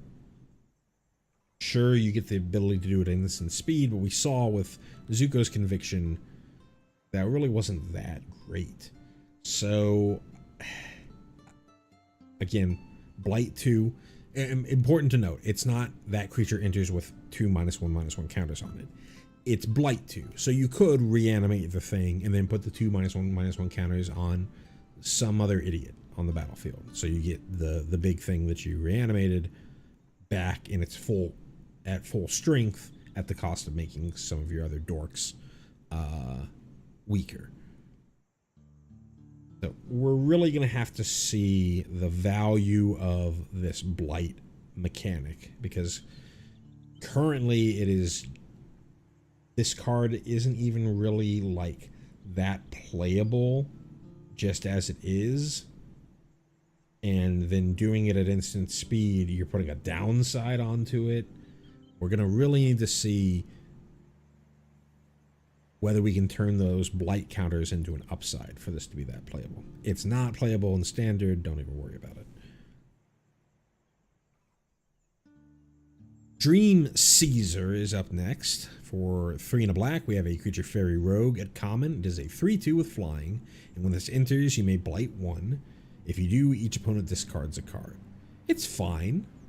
4 mana for a 4 mana Ravenous Rats, as long as you blight. If this is your only thing on the battlefield, 4 mana for a 2/1 flyer that makes them discard. But 4 mana for a 3/2 flyer that makes them discard, and you put a blight counter on something you don't actually care that much about. That's pretty good. So I think this is reasonably playable in Limited. In Standard, it's not nowhere close. My biggest complaint about this card is they showed this card art fairly early, before they did, sometime after like the initial previews, and this is very similar looking to Thoughtseize. And Lorwyn was the original printing of Thoughtseize. It's been reprinted in Theros. Yeah, in Theros block. Was it in also? Yeah, also in Amonkhet. Twice in Standard. And they've... Mark Rosewater has said after the Amonkhet Thoughtseize happening. Let me double check on the Amonkhet. Was that just like an old school version of Special Guest? Let me double check. Thoughtseize.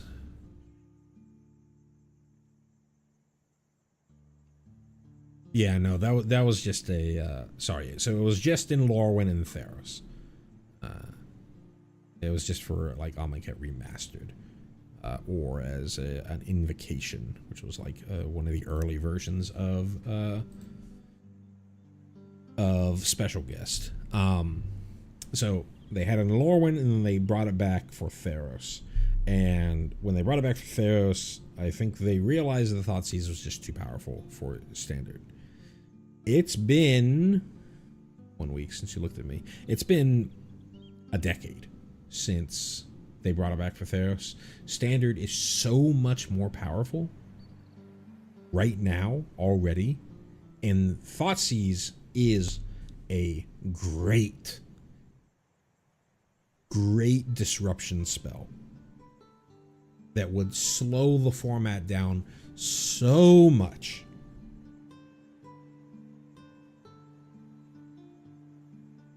The fact that this looked like it could have been Thoughtseize, given that it looks so much like the original Lorwyn art, I'm just mostly disappointed that since this is not on the next Thoughtseize, the next reprint of Thoughtseize, we're probably not getting Thoughtseize. They probably still think that it's too good for Standard, and I think that it is perfect for Standard as it is right now, because the format is already like Modern Light. You need better answers. Thoughtseize would be an excellent answer.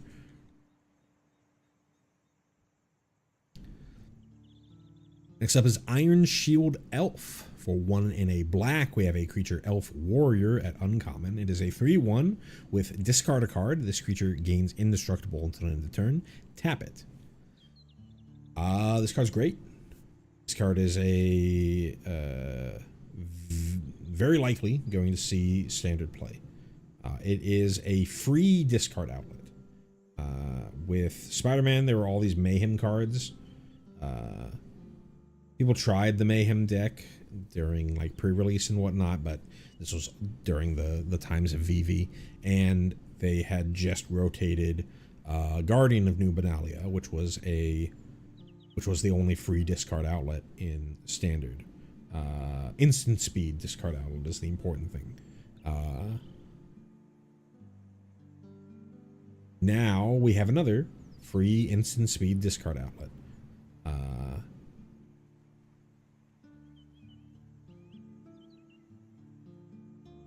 Now, why people cared about instant speed discard outlets was because of Monument to Endurance. Given the fact that Monument to Endurance is part of probably the best deck in standard in Is It Lessons? No, it's not really.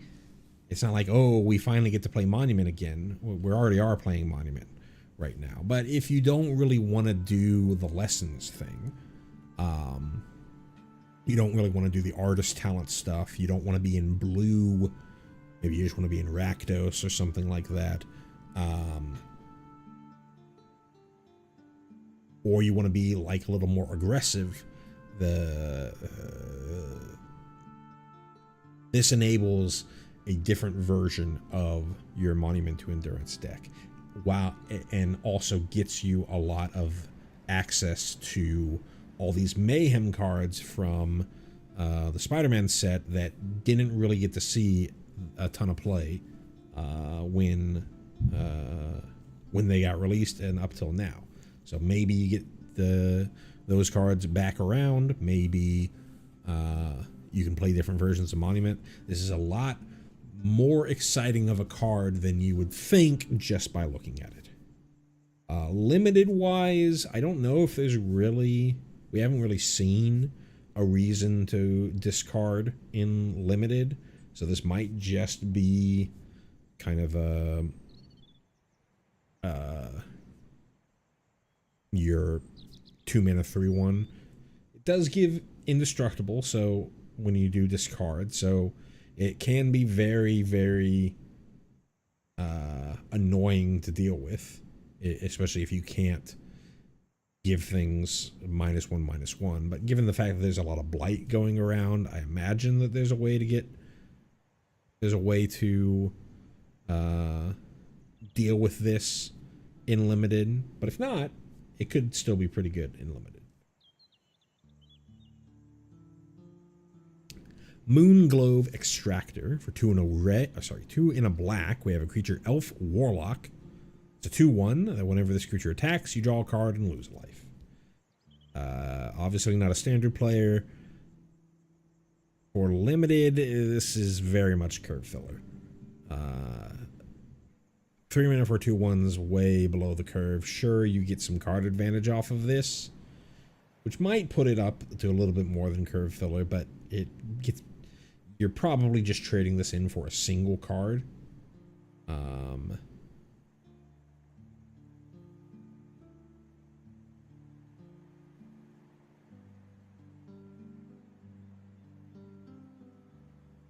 So yeah, it seems pretty weak in both fronts. Morn Song Aria. For 1 black, we have a legendary enchantment at rare. It says players can't draw cards or gain life. At the beginning of each player's draw step, that player loses 3 life, searches their library for a card, puts it into their hand, then shuffles. This is basically the same thing as Marlin of the Morn Song. Marian of the Morn Song, Marilyn, that's her name. It's in the flavor text of the Morn Song from original Lorwyn. Notoriously a horrible card, and I think that this is also very, very bad. The important thing to get here is that you aren't the first one to get advantage of the Grim Tutor from this. Your opponent is the one that gets the advantage of the Grim Tutor. And they just tutor up the way to blow this thing up. So, yeah. Sure, like, if you're like, I got my opponent to, I paid 3 mana for my opponent to lose 3 life. Now, and them tutoring up the way to blow this up is like the best case scenario, because they could tutor up the way to kill you. Just an unbelievably bad card. Limited, standard, any format. You're like, you're only playing this in a deck that you do not care about winning in.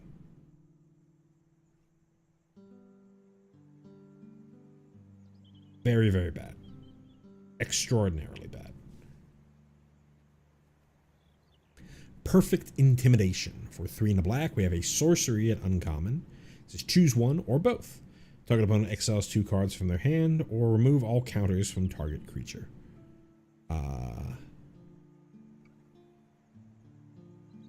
Mind Rot is sometimes playable in, even in standard, has sometimes been playable. There's Ozai's Cruelty in current standard that doesn't really see much play, but again, Mind Rot has been playable in the past. Ozai's Cruelty also deals 2 to something. Remove all counters from target creature. I think generally in this format, you're going to be wanting to, especially on the limited side, you're going to be wanting to get rid of blight counters from your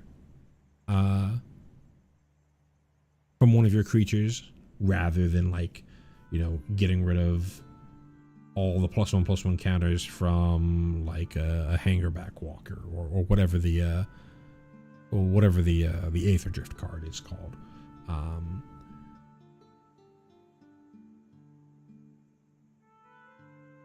Overall, I don't think that this is that good in standard, and I think it's just okay in limited. 4 mana for this effect. Again, if the format's slow enough, then maybe. But 4 mana is a lot.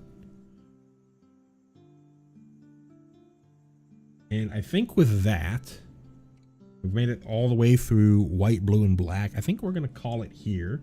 We're already about 2 hours in. And so we're going to call it here with Ashling Rekindled. Start up then on our next stream. So far, been a fun, interesting set to look at. Haven't seen too much that's like super exciting. I think Sig is pretty good. I obviously think Spell Snare is an important card for standard. And it'll be interesting to see all the pieces to come together for the limited format. To see how you want to play things out in limited. But yeah. Thank you so much for watching. Probably going to be booting back up again either tomorrow or the next day, considering we're getting all of the spoilers in a single week. Probably, if I want to get through these in any sort of reasonable stream time, gonna want to do more streams this week to get through them. So you'll probably end up seeing me tomorrow, but if not, I'll definitely be back by Friday to start working on all of the cards from Lorwyn Eclipsed. Yeah, thank you again so much for watching, and I will see you next time I